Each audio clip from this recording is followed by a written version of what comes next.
Em nome do Cristo ressurreto, a razão do nosso louvor. Amém. Aleluia! Louvem ao Senhor. É assim que inicia o Salmo 148. E esse convite para louvarmos ao Senhor é feito ao longo de todo o Salmo. Essa palavra, aleluia, ela é composta por duas palavras hebraicas. Alal Yahweh, que significa justamente louvai ao Senhor. Por isso esse salmo é conhecido como um salmo de aleluias.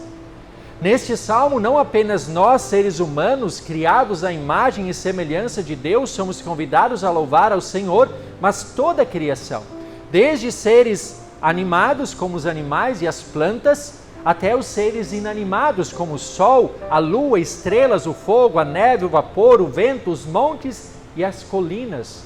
Toda a criação é convidada para louvar ao Senhor. E qual o motivo desse louvor? Porque o Senhor Deus criou todas essas coisas. O Senhor Deus governa sobre todas essas coisas, no céu e na terra, e acima dele não existe nenhuma outra autoridade, nenhum outro Deus. Ninguém que se iguale à sua majestade. Quando nós falamos em louvor, nós logo pensamos no culto, porque é no culto que nós nos reunimos para louvar ao Senhor. Aqui nós agradecemos a Ele por todas as bênçãos materiais, as bênçãos espirituais que Ele nos concede. Mas será que o nosso louvor, ele se resume apenas ao culto? Se o nosso louvor se resumisse apenas ao culto, como poderiam os animais, as plantas, o sol e a lua, o fogo, a neve, os ventos, os montes e colinas louvar ao Senhor? Será que eles podem vir até a igreja para louvar ao Senhor? Como afinal essas criaturas louvam a Deus? Uma árvore frutífera, por exemplo, louvará ao Senhor ao produzir frutas. Os animais louvam a Deus quando exercem aquela função para a qual foram criados. O sol, a lua e as estrelas louvam a Deus quando brilham no céu. O vento quando sopra. O fogo quando aquece e produz calor. A chuva, a neve quando caem e regam a terra. É dessa forma que toda a natureza, toda a criação louva ao Senhor. E aí nós percebemos que louvar ao Senhor, muito mais do que nós nos reunirmos em um culto, é desempenhar a nossa função dentro da criação, de acordo com o propósito para o qual fomos criados. Deus definiu funções bem específicas para cada uma de suas criaturas.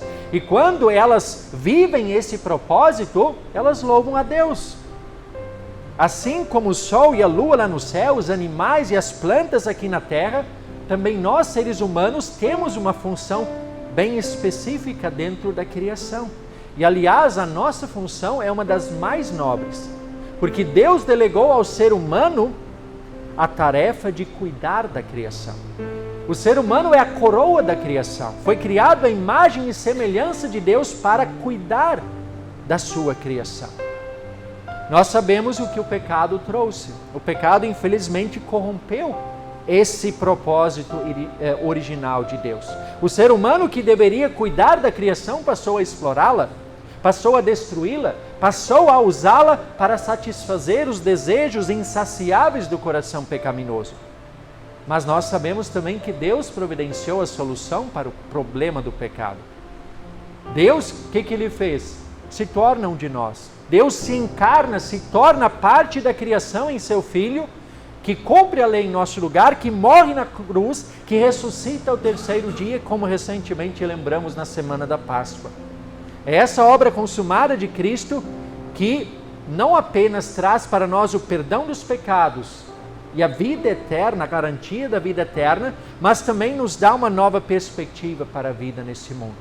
Nós somos novamente convidados a participar desse grande louvor ao Senhor. E esse louvor, ele se estende muito além dos limites aqui da igreja, do culto. Esse louvor se estende para o nosso dia a dia. O louvor, ele faz parte da nossa natureza como cristãos. Nós fomos criados por Deus para louvar. Nós fomos redimidos por Jesus Cristo para louvarmos ao nosso Senhor com todo o nosso ser e com todo o nosso viver. Mas como e onde afinal acontece esse louvor no dia a dia? E aí vamos para as leituras bíblicas. As leituras do domingo de hoje, desse final de semana, elas nos ajudam a responder essa pergunta. A epístola, a primeira carta de João, nos conduz para aquele que é o ponto crucial para uma vida de louvor, que é o quê? A confissão dos pecados, sim. João nos diz, se dissermos que não temos pecado nenhum, a nós mesmos enganamos e a verdade não está em nós. Fazemos de Deus o mentiroso e a sua palavra não está em nós. Como nós louvaremos ao Senhor se nós não reconhecemos a nossa natureza pecaminosa, a nossa condição pecadora? Reconhecer os pecados é fundamental, é o primeiro passo para iniciar a vida de louvor. E uma vez confessados os nossos pecados, João nos lembra na epístola que Deus é fiel e justo para nos perdoar os pecados e nos purificar de toda injustiça. Perdoados dos nossos pecados, estaremos aptos para louvar ao Senhor. E na verdade, vocês devem ter percebido já, não apenas aqui hoje, mas em todos os cultos, é o que nós fazemos. Nós iniciamos o culto invocando o nome de Deus. E logo em seguida nós já confessamos os nossos pecados. E quando eu, como pastor, anuncio o perdão, não sou eu que estou perdoando os pecados, é o próprio Deus quem perdoa os pecados de vocês. Foi Cristo quem confiou esse perdão aos seus discípulos e a toda a igreja cristã, como nós temos registrado no texto do Evangelho de hoje, quando Jesus diz aos seus discípulos, João capítulo 20, versículo 23, se de alguns vocês perdoarem os pecados, são-lhes perdoados, mas se os retiverem, são retidos. Deus, Ele nos tornou instrumentos do seu perdão. Quem reconhece os seus pecados, terá o perdão de Deus, receberá o perdão de Deus. Mas quem não reconhece os seus pecados, como lembra João na epístola, faz de Deus o mentiroso e não receberá o perdão de Deus. Mas quando nós confessamos sinceramente os nossos pecados, nós recebemos de fato o perdão de Deus. E assim iniciamos nosso culto recebendo o perdão de Deus, e aí seguimos o nosso culto louvando através do salmo, através dos cânticos, das orações, das nossas ofertas. O culto sempre será essa troca, onde Deus nos serve com a sua palavra, com sua graça, com seu amor, através da Santa Ceia, e nós respondemos a isso louvando a Deus. E desse louvor faz parte também a nossa confissão de fé, os credos. Nós já confessamos a nossa fé nesse culto. O credo apostólico, nós temos também o credo niceno, o credo atanasiano. Mesmo nós sendo falhos, pecadores, muitas vezes com dúvidas e incertezas, assim como Tomé teve dúvidas e incertezas, mas depois confessou a sua fé. Senhor meu, Deus meu, assim também nós confessamos a nossa fé. Mesmo diante das nossas dúvidas e incertezas, das nossas falhas e dos nossos fracassos, nós confessamos a nossa fé em nosso Deus e Senhor, um Deus que é Pai, Filho e Espírito Santo, um Deus que nos santifica, um Deus que nos criou, um Deus que nos salvou e um Deus que nos santifica continuamente. Percebam que por mais que o nosso louvor não se limite ao culto, o culto é indispensável para uma vida de louvor em nosso dia a dia. Mas como então acontece esse louvor no dia a dia? Como esse louvor acontece para além dos limites do culto diário, do culto semanal? E aí nós voltamos novamente para a epístola. O nosso louvor no dia a dia acontece quando nós, assim como fizeram os discípulos, testemunhamos e anunciamos o verbo da vida, Jesus Cristo, aquele que conquistou a vida eterna, o perdão e a vida eterna para cada ser humano. Ali, quando nós testemunhamos, nós louvamos a Deus. E testemunhar a Cristo não é tarefa apenas do pastor, mas é tarefa de cada cristão. E esse testemunho não acontece apenas aqui na igreja, no final de semana, mas acontece diariamente ali onde Deus nos colocou, na família, no bairro, no trabalho, na sociedade como um todo. Testemunhar a Cristo em nosso dia a dia, ali onde Deus nos coloca, é cumprir a nossa função, a função que nos cabe dentro da criação. Testemunhar a Cristo é louvar ao Senhor. E é importante também lembrar que o testemunho, ele não é apenas verbal. Porque não adianta falar de Cristo como Salvador se a nossa vida não condiz com aquilo que nós falamos. E aí João, novamente, na epístola, nos lembra, se dissermos que mantemos comunhão com Deus e andarmos nas trevas, mentimos e não praticamos a verdade. Percebam o que adianta testemunhar a Cristo se a minha vida não condiz com isso? Isso é hipocrisia. É necessário que haja coerência entre aquilo que falamos, que testemunhamos e entre aquilo que nós vivemos na prática. E aí João conclui, se nós andarmos na luz como Ele está na luz, mantemos comunhão uns com os outros e o sangue de Jesus, seu Filho, nos purifica de todo o pecado.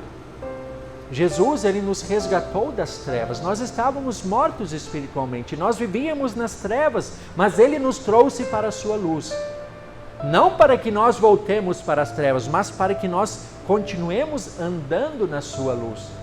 E quando nós andamos nessa luz, quando nós guardamos a palavra, quando nós procuramos viver em conformidade com a vontade de Deus, nós estaremos testemunhando Cristo ao mundo. Nós estaremos louvando ao nosso Deus e Senhor. E outra maneira muito prática e muito concreta de nós louvarmos ao Senhor e testemunharmos a fé em nosso dia a dia está registrada no livro de Atos, o texto que nós lemos hoje. Uma leitura muito bonita que mostra como viviam os primeiros cristãos. E o texto nos diz, da multidão dos que creram, era um o coração e a alma. Ninguém considerava exclusivamente sua nenhuma das coisas que possuía. Tudo, porém, lhes era comum. Com grande poder, os apóstolos davam testemunho da ressurreição do Senhor Jesus, e em todos eles havia abundante graça. Não havia nenhum necessitado entre eles, porque os que possuíam terras ou casas, vendendo-as, traziam os valores correspondentes e os depositavam aos pés dos apóstolos. Então se distribuía a cada um conforme a sua necessidade. Que belo testemunho! Que belo testemunho os cristãos, os primeiros cristãos davam. Uma vida de comunhão e de partilha, de assistência especialmente àqueles que mais necessitavam. Isso foi um fruto da fé. Ninguém os constrangeu a fazer isso. Ninguém os obrigou, mas essa foi uma iniciativa voluntária. Brotou da fé que eles tinham. E dessa forma, eles não apenas manifestavam a gratidão a Deus por tudo aquilo que eles tinham recebido do próprio Deus, mas ao mesmo tempo testemunhavam a fé em Cristo de uma maneira muito concreta, de uma maneira impactante e transformadora, de maneira que todos aqueles ao redor eram beneficiados, de maneira que aqueles de fora olhavam para os cristãos e se admiravam com a maneira com a qual eles viviam e tratavam uns aos outros. É assim que eles louvavam a Deus, com tudo aquilo que eram e possuíam. Também, meus queridos irmãos e irmãs, o nosso louvor, ele acontece na vida comum do dia a dia, não apenas aqui na igreja. O nosso louvor acontece quando procuramos ser bons pais, bons filhos, bons cônjuges, bons vizinhos, bons profissionais, bons cidadãos. O nosso louvor acontece quando exercemos de forma digna cada uma dessas vocações diárias, ali onde Deus nos colocou. Nós louvamos ao Senhor quando nós amamos e servimos uns aos outros, quando nós estendemos a mão para aqueles que mais necessitam. E nós louvamos a Deus também quando preservamos a sua criação, quando preservamos e cuidamos dos recursos naturais desse mundo. Assim, nós louvamos ao nosso Deus e Senhor. E eu pergunto, por que essas coisas podem ser caracterizadas como louvor ao Senhor? Por que será? Porque Deus nos criou justamente para fazer essas coisas. Essa é a nossa função dentro da criação. E como nós vimos lá no início, é assim que também a natureza toda louva ao Senhor. exercendo a função para a qual foram criadas. Assim também nós, exercendo essas funções em nossas vocações diárias, em nosso dia a dia, nós também louvamos ao Senhor de acordo com aquilo para o qual fomos criados. E assim fica evidente que o nosso louvor, ele se estende para muito além dos limites do culto. Ele se estende para o nosso dia a dia, para cada instante do nosso viver. Quer estejamos acordados, fazendo nossas atividades em casa, no trabalho, quer estejamos descansando. A nossa vida, o tempo todo, é uma vida de louvor ao Senhor. É claro que nessa vida de louvor nós somos falhos. O nosso louvor jamais será perfeito. O nosso louvor sempre será manchado pelo pecado. E é óbvio que isso nos entristece. Pelo menos deveria nos entristecer. Mas nós não precisamos e nem devemos perder a paz por causa disso. João, ele nos lembra também na epístola que nós temos um advogado junto ao Pai, Jesus Cristo justo, e Ele é a propiciação pelos nossos pecados. Ele se ofereceu a sua vida pelos nossos pecados, e não somente pelos nossos pecados, mas pelos pecados do mundo inteiro. Então, se nós temos imperfeição no nosso louvor, e temos de fato, a perfeição de Cristo cobre qualquer imperfeição que nós tenhamos. A perfeição de Cristo santifica a nossa imperfeita vida de louvor. Em meio aos nossos vacilos, às nossas dúvidas e incertezas, Jesus também nos acolhe amorosamente, assim como acolheu Tomé em sua dúvida e incerteza. Tomé foi repreendido, mas ao mesmo tempo foi acolhido porque Jesus permitiu que ele visse as suas marcas. Jesus concedeu a ele a sua paz. E assim também continuamente Jesus estende a nós a paz do seu perdão. E essa paz que o perdão traz fortalece a nossa fé e nos capacita a cada vez mais louvarmos ao nosso Senhor com todo o nosso ser e com todo o nosso viver. Seja aqui quando nós estamos na igreja, porque como nós vimos, é daqui que parte a nossa vida de louvor. É aqui que inicia a nossa vida de louvor, para que nós possamos agora voltar para as nossas casas, viver a nossa vida durante essa semana e ali onde Deus nos coloca, louvarmos ao Senhor. Em tudo que nós fizermos, em casa, na sociedade, no lazer, no trabalho, onde nós estivermos. Que assim Deus abençoe a nossa vida de louvor. Amém.